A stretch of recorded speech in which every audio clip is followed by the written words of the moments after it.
Hello everyone. So this video is about integration of glucose and galactose metabolism. So basically I will be explaining you how important is the glucose in metabolizing galactose. So I will be concentrating on galactose metabolism and the role of glucose in that, and also I will be explaining applied aspects related with glucose and galactose metabolism in relation to mutation in some of the enzymes and some of the disorders. Here I have written glucose and galactose metabolic pathway here. So let me explain you how exactly glucose is helping in galactose metabolism. So I have written two galactose molecules and showing you how the metabolic pathway runs.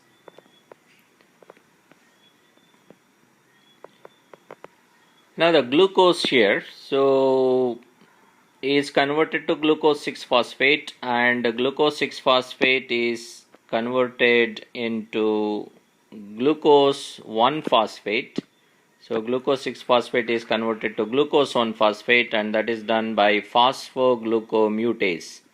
And then glucose 1-phosphate is converted to UDP-glucose, and that will be done by UDP-glucose pyrophosphorylase enzyme. During that time, you consume UTP and release inorganic pyrophosphate. Now you have produced UDP-glucose here.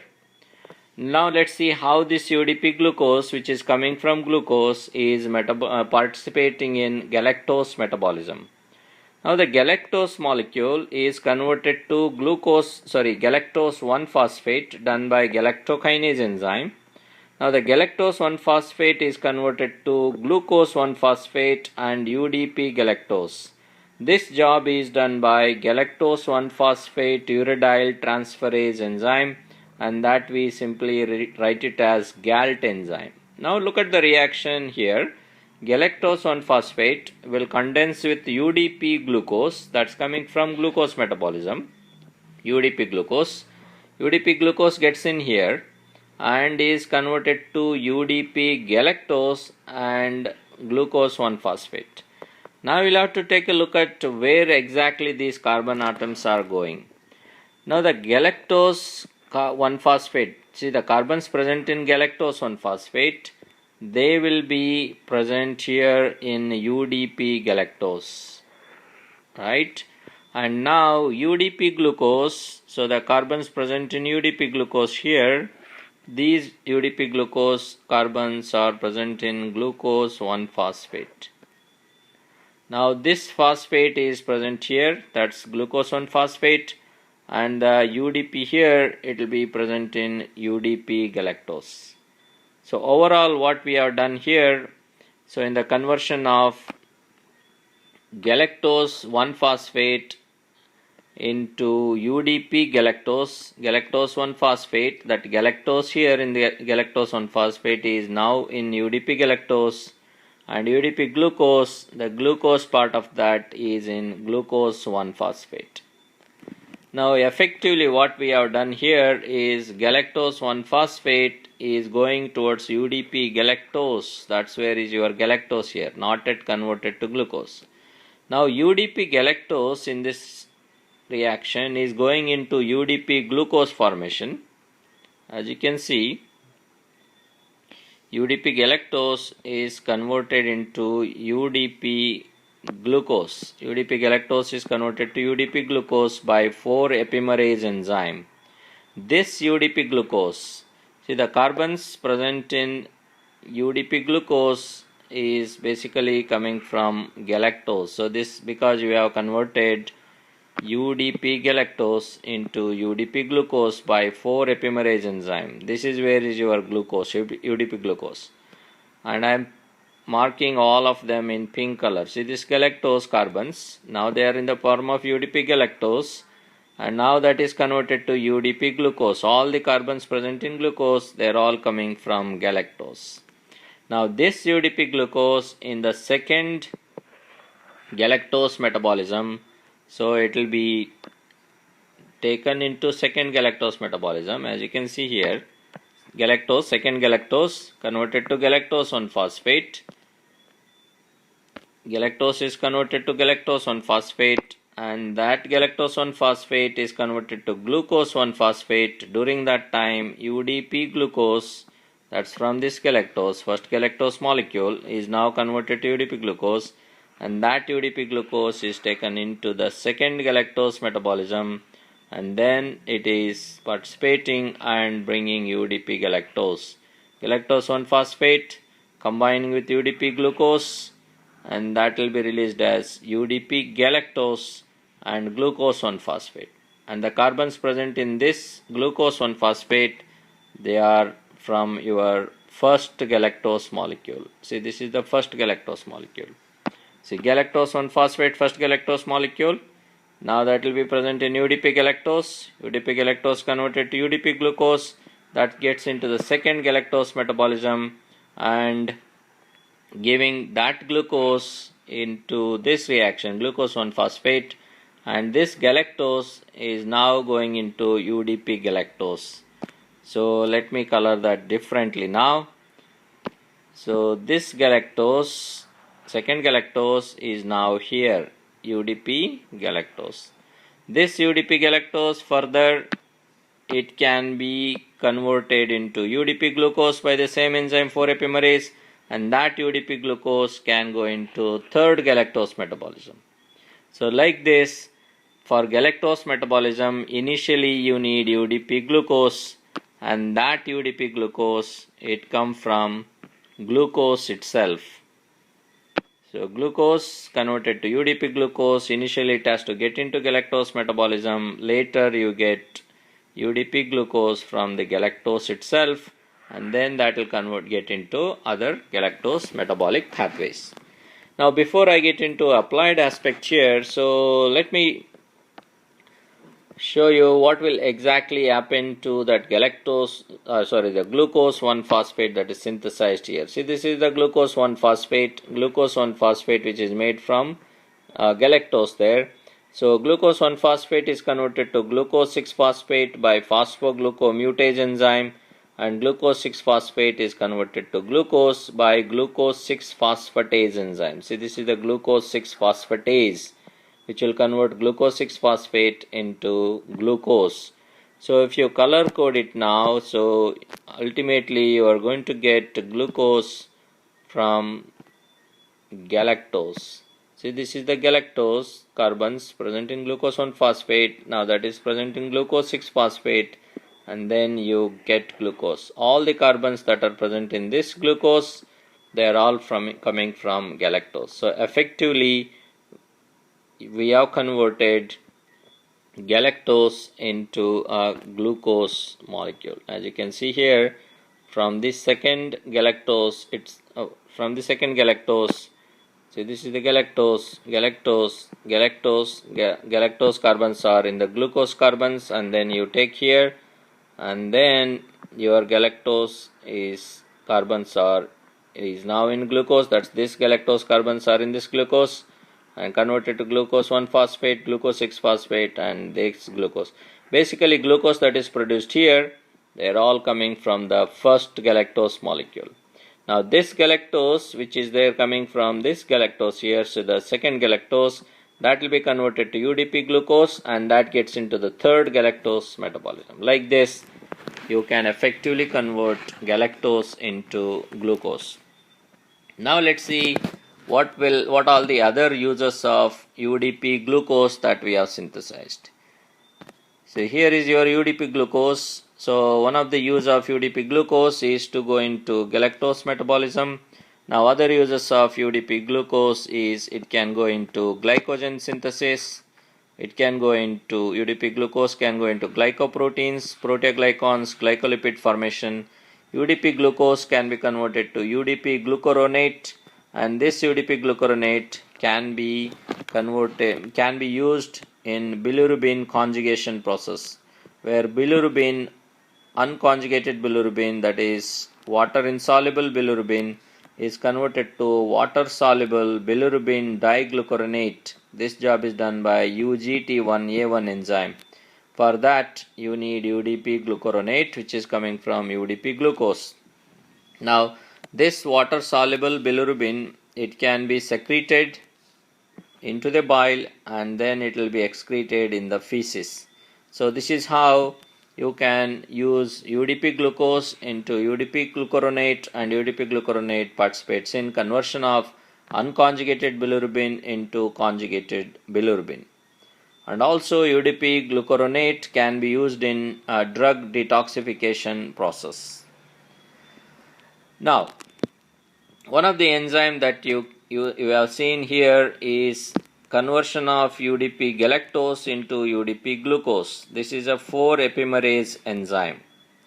This 4-epimerase enzyme, it catalyzes reversible reaction where UDP glucose can be converted to UDP galactose, or UDP galactose can be converted into UDP glucose. Majority of time what happens in the lactating mammary glands, that's what I have written here. In the lactating mammary glands, UDP glucose, that is coming from glucose, as you can see I have written here, glucose converted to glucose 6-phosphate into glucose 1-phosphate and UDP glucose. And this UDP glucose, it is the one which is converted into UDP galactose by 4-epimerase. This is the same 4-epimerase that is participating in this reaction here. This reaction 4-epimerase. So it is the same 4-epimerase. So it is converting UDP glucose into UDP galactose 4-epimerase. UDP galactose can combine with another glucose molecule to make lactose. This will be done by lactose synthase enzyme. It means to make lactose in lactating mammary gland, you need the activity of 4-epimerase enzyme. So because 4-epimerase is converting UDP glucose into UDP galactose. So these are some of the reactions that are present which are related with the glucose and galactose metabolism. So it means there is a integration of glucose in the galactose metabolism, and also there is integration of glucose in the synthesis of lactose in the lactating mammary glands. Now in the next slide I am going to explain you what if there is a mutation in some enzymes and how they are affecting some of the disorders, signs seen in some of the disorders. Okay, so let me take an example of classic galactosemia here. So I have a video on galactose metabolism in my previous videos are there in YouTube in the galactose metabolism, and also I have reviewed classic and non-classic galactosemia. So you can watch videos, the links for that appearing right now on the upper right corner, one after the other, and also I have provided links for those two videos in the description below. Now let's take an example of classic galactosemia. This is the classic galactosemia, and that's because of deficiency or defect in galactose 1-phosphate uridyl transferase enzyme. Because of the deficiency or defect in this GALT enzyme, so there will be accumulation of galactose 1-phosphate. So this accumulated galactose 1-phosphate, it will have a negative effect on phosphoglucomutase enzyme, which is there in the conversion of galactose 6-phosphate into glucose 6-phosphate into glucose 1-phosphate. See this phosphoglucomutase enzyme, it is participating in conversion of glucose 6-phosphate into glucose 1-phosphate. So accumulated galactose 1-phosphate in GALT enzyme deficiency will have a negative effect on phosphoglucomutase, thereby there will be decrease in the conversion of glucose 6-phosphate into glucose 1-phosphate. Now when the glucose 1-phosphate is decreased, so there will be decreased formation of glucose 1-phosphate. That means even the formation of UDP-glucose decreases. When the UDP-glucose formation decreases, that means all the reactions that are participating in using UDP-glucose, that is UDP-glucose is needed for conversion of galactose 1-phosphate into glucose 1-phosphate. That dose decreases. When the UDP glucose formation decreases, that means all the reactions that are participating in using UDP glucose, that is UDP glucose is needed for conversion of galactose 1-phosphate into glucose 1-phosphate. That is also worsened because already there is a GALT enzyme deficiency. That GALT enzyme deficiency leads to accumulation of galactose 1-phosphate, that leads to inhibition of having a negative effect on phosphoglucomutase. So it means there will be deficiency of glucose 1-phosphate because phosphoglucomutase is not allowing conversion of glucose 6-phosphate into glucose 1-phosphate.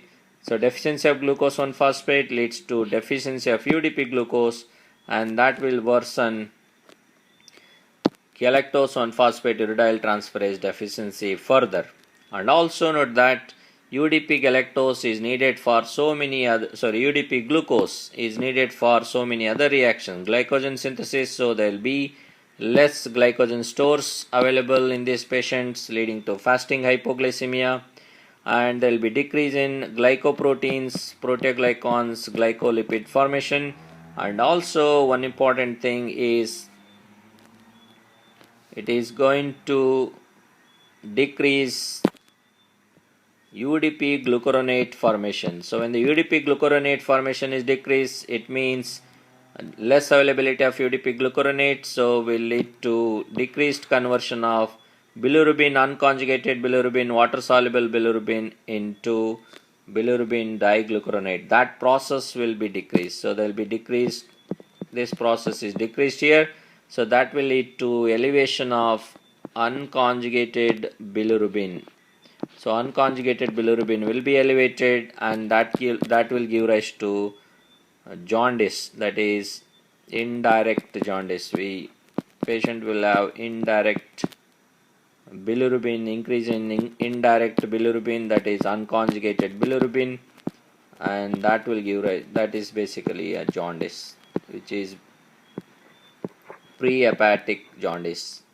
So now this is a hepatic jaundice, not pre-hepatic jaundice, hepatic jaundice. So overall there will be jaundice in classic galactosemia case. And why that jaundice? And that's because galactose 1-phosphate is inhibiting phosphoglucomutase, that leads to deficiency of glucose 1-phosphate, and that leads to deficiency of UDP glucose.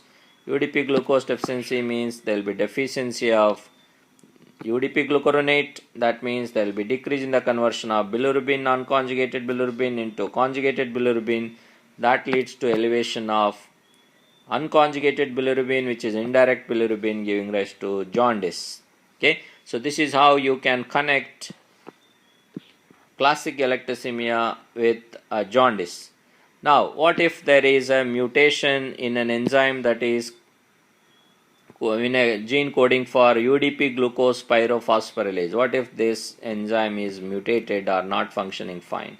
And that means again you are not going to synthesize UDP-glucose. UDP-glucose synthesis is affected because if this enzyme is mutated, so this reaction will go down, decrease in UDP-glucose. And if there is a decrease in UDP-glucose, so it means you need UDP-glucose for GALT enzyme here.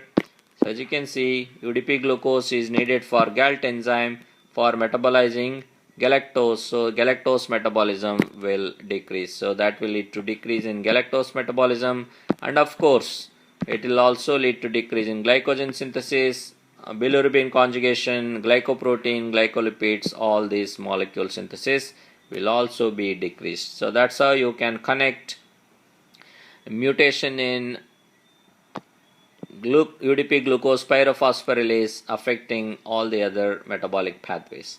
Now let's see what if there is a mutation in 4' epimerase or 4 epimerase enzyme. As you know, 4 epimerase is involved in conversion of UDP-glucose to UDP-galactose or UDP-galactose into UDP-glucose. Now where this enzyme is important? So the importance of this enzyme comes in lactose synthesis in lactating mammary gland. As you can see here, UDP-glucose coming from glucose. So glucose 1-phosphate, which is converted to UDP-glucose, is converted to UDP-galactose to make, and this UDP-galactose is participating in lactose synthesis by combining with glucose by lactose synthase. It means there is an importance of 4-epimerase here. If there is a mutation in 4-epimerase, so it means your lactating mammary glands won't be converting UDP-glucose into UDP-galactose. So the deficiency of UDP-galactose will lead to decrease lactose synthase enzyme activity.